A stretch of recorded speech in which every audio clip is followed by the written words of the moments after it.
அனைவருக்கும் வணக்கம். என்னுடைய வாழ்நாளிலே இதுதான் நான் 2வது முறை டிவியில் வந்து தீப ஏற்றதை பார்க்குறேன். ஃபஸ்ட் டைம் சென்னையில் இருக்கும்போது, அடுத்து இப்போ துபாயில் இருக்கும்போது உடம்பே சரியில்லைனா கூட நான் வந்து மலை சுற்றிட்டு வீட்டுக்கு 6 மணிக்கு முன்னாடினா வந்துடுவோம். வீட்டுக்கு வந்துட்டு வீட்டிலேருந்தே மலையில் தீப ஏற்றதை பார்த்துட்டு விரதத்தை முடிப்போம். ஆனால் இந்த முறை நான் வந்து துபாயில் இருக்கிறதால துபாயிலேருந்தே ஜோதி டிவி மூலிமா நேரலையாக பார்ப்போமேன்னு பார்த்துன்னு இருக்கேன். நடுவில் வீடியோ கிளிப்பிங்னா சாமி கும்பிட்டுட்டு வந்துட்டு தான் நான் வந்து போடுவேன். அதனால் லைவில் வந்து நீங்களும் போயிட்டு நல்லபடியாக சாமியை பார்த்துட்டு வீட்டில் விரதம் முடிச்சுட்டு விளக்கு ஏற்றி கும்பிடுங்க. அண்ணாமலையார் எல்லாருடைய வாழ்நாளையும் ஜெகஜோதியாக தீப ஒளி மூலியமாக வந்து நமக்கு நல்லது செய்ய காத்திருக்காரு. அனைவருக்கும் தீப திருநாள் நல்வாழ்த்துக்கள்.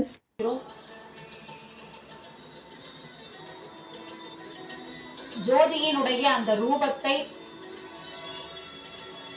இறைவனை பல வகைகளில் நாம் வணங்கலாம். உருவமாக, அருவமாக, உருவமாக. உருவமற்ற இறைவனுக்கு உருவம் வடிக்கும் முயற்சியில முதலில் எழுந்தது லிங்கோத்பவர் என்கின்ற அந்த சிற்பம்தான். கண்ணால்